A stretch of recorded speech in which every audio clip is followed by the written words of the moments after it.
Hey, in the news update from Mike D in the house, we got some news to tell you about. Well, the weather is a nice thing to talk about, and I want to tell you, I want to say thanks to John Shields. Yeah, thank you. You're a good boy, a young man, a wonderful young man. Thank you for going over there and helping my mom with the yard work. I heard about that. Thank you. You did a real good job, I heard. She was giving me a glowing report. Very proud of you. And thanks, Beth Ann, for watching the kids and playing with the kids a little bit yesterday. I really do appreciate that. I love you. I wanted to tell you, helping my mom out. That was really sweet of both of you. I also want to tell you some news. Well, in France, they're making a law. Actually, it's all legal. They made a law where they're going to start penalizing adults if they put their children on Facebook. The pictures of them is what I'm talking about. See, in the United States, it's legal. You can do that. But they're going to make this worldwide, folks. I'm telling you. They're doing this as a trial run in France, is what I know from Intel. And they're going to make this worldwide. But what I'm saying is to the people, why are these stupid lawmakers going after the citizens for them putting pictures on social media on why they came up with the stupid social media so they could do that?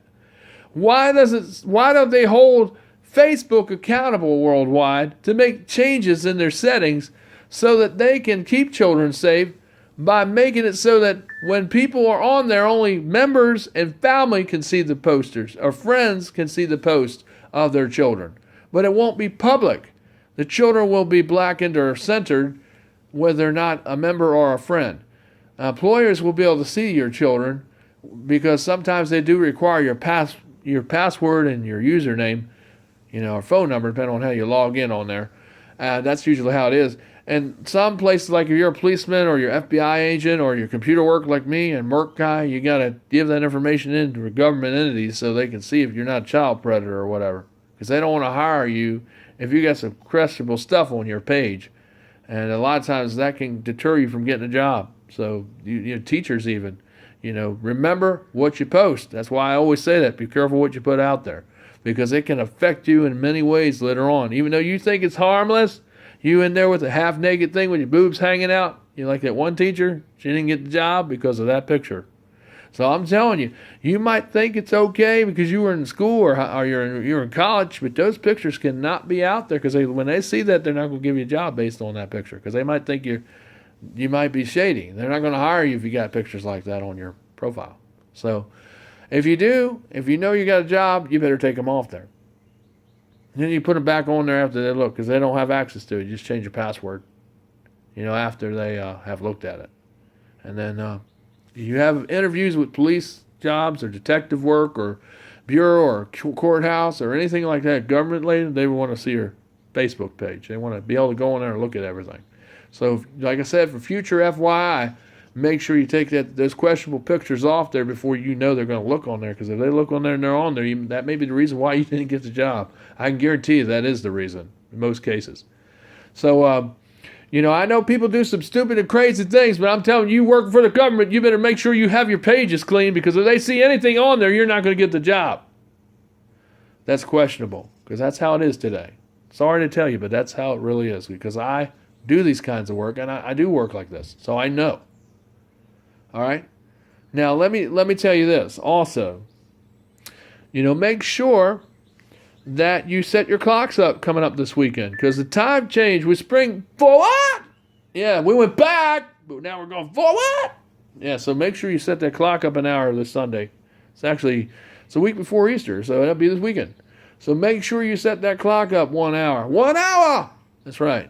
So you're going to lose an hour's sleep. I'm sorry, kids. You're going to be tired as all get out. So make sure you go to bed extra early. Because that's what they tell you to do. That way you won't really feel it. But, your body, even though you do that, it still feels it. Because you lose an hour, you can't fool your body. It knows. It's a computer. It knows. I know. But I tried doing those tricks, too. It doesn't work. You're still tired as all get out the next day. Because it knows it lost an hour. So, yeah, you can try all kinds of tricks. But believe me, it doesn't work. But, just a little bit of information there. Also, make sure you have all your tax stuff today. Remember, The April 15th deadline is fastly approaching. It's March already, folks, so make sure you get your taxes in and get them reported because it's coming in. And their IRS is going to be doing a little more auditing this year. I've got the notice here, and it's from the IRS here out of Richmond, and they're saying they're going to be auditing more people. So that's just something else to worry about because you may be audited because that's what they just sent out. And I'm just sharing it with you, and it's all right to be shared. So they're saying there'll be more audits. Not everybody's going to be audited, but it's going to be a little bit more. So they got to find a way to pay for money. So I guess that's why they do it, I think. Yeah, but that's what a lot of people think too. I think so too. They got to make their money back somehow. So they got to come up with ways to do it. And one way to do it is through audits. So, and that's really, what I'm saying, that's really true stuff. That's not a lie. That's the truth.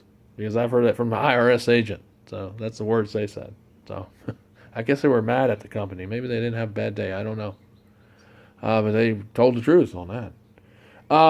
But just to tell you, I'm not going to give you his badge number, so don't try to fire him. Believe me, I'm not doing that. But anyway, there's a lot of things going on. I mean, Christians are getting killed all over the world, and even South America even. There was an article out online, out on Facebook. It's a real article. You could look at it. It's not something that somebody wrote. It's a real news article. And today also, a guy got out of his Ferrari in Africa when he was, no, it's a safari. He got out, I said Ferrari. He got out of his safari. They were doing an African tour. He got out and he was eaten by lions. That was on the news. It's on our channel on Facebook. That's really scary. So he was on the menu, and he was lunch or dinner or snack, probably appetizer, because we don't really have a lot of meat. But to a lion, it's probably a tasty snack. So, when you're on a safari, you're not supposed to get out of those cars. That was kind of dumb that he got out. I guess he wanted to get the shot, and he ended up being on the menu. So that was really stupid. Stupid! It was stupid. Yeah, it was stupid. Yeah, it was stupid. Yeah, it was stupid. Stupid, yeah, stupid does. That's right. Stupid does. Okay. So next article coming in here. I want to warn you from Harbor Square, if you live over here where we live, they got cat traps all over the place. There's some ruckus going on with some of the people here because they're mad because they put all these traps up, because cats actually help get the snakes, because they do. They can get the small snakes. The big snakes don't usually come around when there's a lot of noise, but sometimes I see them. I actually picked one up the other day and threw it in the woods. I did, because I know how to pick them up. I would not recommend that if you're not quick enough. They will bite you. So somebody was looking at me. An old person almost fainted when she saw me picking the snake up and picking it up like it was nothing, throwing it in the woods. Yeah, you should have seen it. It was kind of funny the way she looked at me. It was pretty funny. But, I do it all the time. I've done it a lot here. Picked up all kinds of snakes and threw them in the woods. People think I'm like a Rambo or something. No, not really. I just know how to pick them up. But, it's just, I don't kill them because they're good to have around. They keep the mice and rats and stuff down, so... they have a purpose too, so that's the way I look at it. Because they do. They got a purpose just like you and I, right? So, I just want to say. But, spiritual news is also pumping and doing all kinds of stuff too. God is doing some major things. He is definitely pumping out some goodness everywhere. I want to tell you. I mean, there's a lot of weird things happening in the world from God. There's a lot of bad things happening from the devil too. But you got to remember, only God will allow the devil to do things. Only the devil can't do nothing. Demons can't do nothing. Fallen angels can't do nothing unless God gives them the orders to. If God don't tell them to do nothing, they're not going to do anything because they can't do nothing. That's the way it's set up. Unless God gives them the permission to do it. Just like us. We have to go through God to ask him for guidance or help with the situation. Or ask him for people so they can come back together and help people heal so they can love one another again. That's why we go to God. Because that's what it's all about.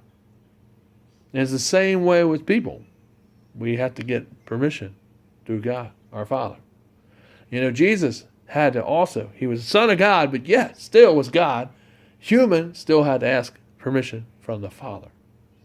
The same structure is true for us today.